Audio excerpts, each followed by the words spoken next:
বান্দরবানের লামা উপজেলার সরই ইউনিয়নের আন্ধারি খালের উৎপত্তি স্থলে গত বছর থেকে পাহাড় ও গাছ কেটে চলছে একটি রাবার ফ্যাক্টরি নির্মাণ কাজ।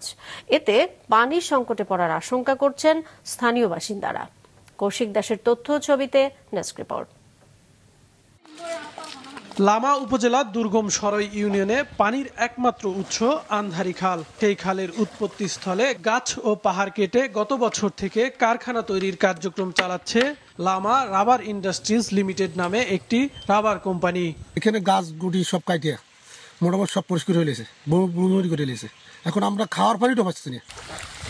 প্রাকৃতিক পরিবেশ নষ্ট করে আন্ধারি খালে বাঁধ নির্মাণ করা হবে, এ সংবাদে হতাশাগ্রস্ত এলাকাবাসী। রাবার কারখানার কার্যক্রম পুরোদমে শুরু হলে খালে পানি দূষণের আশঙ্কা করছেন তারা। এখানে যদি পানি বাদ দিয়ে ফেলে তাহলে সাধারণ জনগণ অনেক কষ্টের ভিতরে পড়বে। হাঁস, মুরগি, গরু, ছাগল সবাই পানি ব্যবহার করে। এখানে যদি ফ্যাক্টরিটা ওঠে তাতে সবকিছুই মারা যাবে। পানি যদি দূষিত হয়ে যায়, এখানে যদি ফ্যাক্টরি পানি যদি সেখানে যায়, ওই পানি ছাড়া তো আমাদের আর নেই।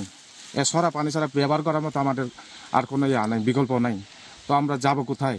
এর জন্য আমরা সরকারের কাছে আমরা এখানে ফ্যাক্টরিটা না হওয়ার জন্য অনথায় করা হোক, এর জন্য আমরা জোর দাবি জানাচ্ছি আর কি। স্কুল ক্যাম্পাসটা একেবারেই পাশে, তাদের ইন্ডাস্ট্রি যেটা করবে নতুন ফ্যাক্টরি তার পাশে।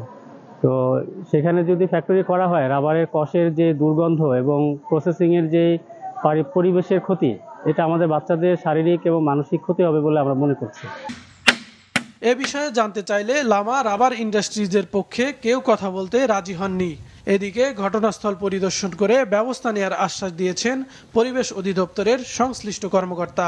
যে অভিযোগগুলো পেয়েছি, অভিযোগগুলোর প্রেক্ষিতে আমরা আবার ফার্দার ভিজিট করে এর বিরুদ্ধে যা আইনগত যা আসে আমি সেই বিষয়ে ব্যবস্থা নেব। আন্ধারি খালের পানির উৎস ঘিরে প্রায় 3 থেকে 4 হাজার মানুষের বাস। রাবার কারখানা অন্য এলাকায় সরিয়ে নেওয়ার দাবি স্থানীয়দের। মাছরাঙা নিউজ ডেস্ক।